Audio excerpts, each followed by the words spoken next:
Welcome to Action Begins Success, the channel that brings you motivational videos every single day. If you like this video, make sure you're subscribed to the channel and have notifications switched on to receive daily motivational videos. I hope you have an amazing and positive day. Enjoy the video. One skill you want to master in this day and age that we live in, if you want to have an extraordinary life, it's the ability to learn rapidly.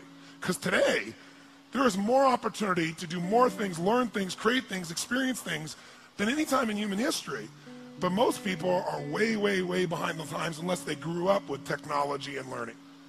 So I would like to start this morning by showing you the strategy for learning. What is learning? So if we take a human being, and this will be a drawing of a human being, so you can see that again I majored in art. Magnificent, isn't it? So if we take a human being and we want to be able to have them learn something, what is learning? Well, learning is the creation of, and here's the key word, of a relationship. Whenever you learn something, all you're really doing is creating a relationship between two things. So if I want to learn something, say, how do I learn this? It's not figuring things out. That's how most of us think of learning. Learning is not figuring things out. Learning is the creation of a relationship between two things. Something you already know, the known. Something you already know, it's in your head already, you understand it. And a relationship between the known and what would you guess? The unknown. Because the minute you link something you understand to something you don't understand, you now understand what you didn't understand. Let me give you an example to become much more clear. The best teachers throughout human history were teachers that used metaphors or similes. I don't know what your religious belief is, but I'm not here to tell you what to believe religiously. But I personally am a Christian, and there are a lot of great teachers, and Christ clearly was one, because thousands of years later, here are these great teachings. When Christ wanted to teach fishermen how to bring people to the Christian church, did he say, I want you to go out and be a headhunter? Did he say, I want you to go out and recruit Christians? Did he use the word recruit, yes or no? No, because they have no reference. There's nothing related to recruit to them. But since they were fishermen, he said, I want you to become fishers of men. And instantaneously, they understood the entire process of recruiting. What do? You throw a little bait out, if they start to bite, reel them in, right? They understood the entire process because he related something they wouldn't have understood, like how to recruit somebody for a church, to something they already understood, something they already knew. How many follow this? Say aye.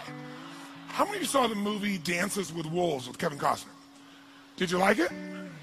It's been a long time. Now, do you remember in that movie there was a scene where Kevin Costner meets these three Indians for the first time? He's sitting in his own little camp, and these three Indians come in on horseback. Do you remember that? And it's the first interaction with the Indians. And it's kind of a tense moment, because he doesn't know if they're going to attack or what they're going to do. And they come up, and they're just standing there. And he looks at them, and they look at him, and there's this moment of silence. And all of a sudden, the Indian goes, and he searched 10 million files and goes, nope, no knowns in there. Right? And the other Indian goes, and he's like, I don't know, right? So he says, well, hello, how are you? And they hear, they search their files and find nothing. So then he does something really smart. He starts doing this. He bends over like this, takes his fingers like this, and he starts moving his leg like this. It goes, buffalo, buffalo, buffalo. And the one Indian looks at the other Indian and goes, he's been drinking too much fire water. Remember? And the other Indian goes, no. And he goes, buffalo, buffalo. And the one other Indian, he goes, And he puts his fingers up like this, doesn't he? And he goes, tatunga, buffalo, tatunga, buffalo, tatunga, buffalo, tatunga. What happens? He now knows tatunga is, and they know buffalo is. Immediately there's learning, because he figured a way to get across something they both knew, they both seen on the plains, and linked to something they didn't know, tatunga or buffalo, depending upon their life experience. Now, whenever you don't learn, it's because someone is trying to teach you in a different way. And the different way is, I was a good student in school. I liked learning. Until I got to junior high school, where I liked all subjects until I got to there, when math became algebra, geometry, and trigonometry. Because when I got there, I totally hated it. So I had no motivation to really learn it. And with no drive to learn something, you don't. But then secondly, since I wasn't driven, it was also the class that usually had the most homework. And if you didn't end the homework and you came in the next day, it was like being in a foreign language class. The hypotenuse of X, Y, Z over, and all I'm hearing is, my brain's searching, going, don't know what that is. So then I would raise my hand to ask a question, which is not a good thing to do in that environment. So I'd say, well, what is a hypotenuse? And they go, oh, that you don't know? That's really like you don't know. So if you want to learn something, if you're not learning, it's not that you're not smart. It's not that you can't figure it out. It's that the person is explaining it using references you don't have. So I've learned things like quantum physics. I've learned things like nuclear power from physicists. I'll say, okay, explain to me how that's like an orange, right? How's that at least like a solar system? Something I understand. And sure enough, once they make that linkage, you got it. You understand the relationship. You understand what things are. So this morning, I want to share with you strategies, but I'll do it by using more of a known. So why don't you write down strategies real quickly as the definition was given to us when I was learning. A strategy is a set of neurological impulses organized into a specific syntax which shapes emotional, biochemical, behavioral responses to such an extent that the stimulus response is consistent. That's how they described us what strategies were. And so we were lost about halfway through the third sentence.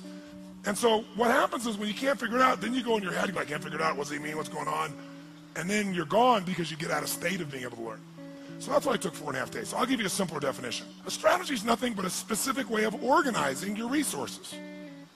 It's a specific, underline specific, it's very important, it's a specific, it isn't general. A very specific way of organizing your resources in order to, keyword, consistently get a very specific result. So it's a specific way of organizing your resources in order to consistently, not once in a while, consistently get the result you want. Now, what is a resource? Well, it depends on the environment you're using a strategy in. Is time a resource, yes or no? For getting the results you want in your life, yes or no? Is human emotion a resource? Yes, if you use anger, are you going to get different results than if you use joy? Is your physiology a resource for creating that emotion, yes or no? What about the pictures you make in your head? Is that a resource?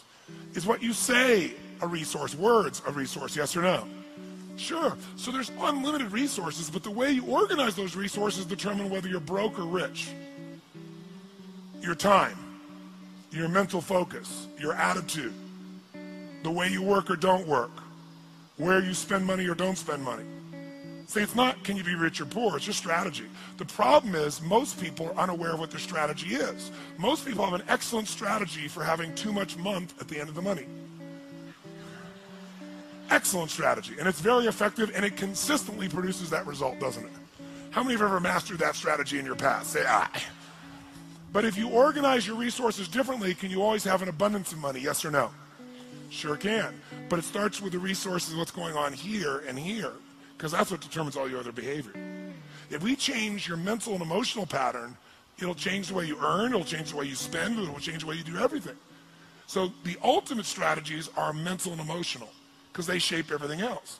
See, if you're fit or fat is a strategy. You may not be doing it consciously, but there's some way you specifically organize what you eat, when you eat, how much you eat, whether you move or not, how you move, how you sleep. See, all those things determine whether you're fit or fat, whether you got low energy or high energy.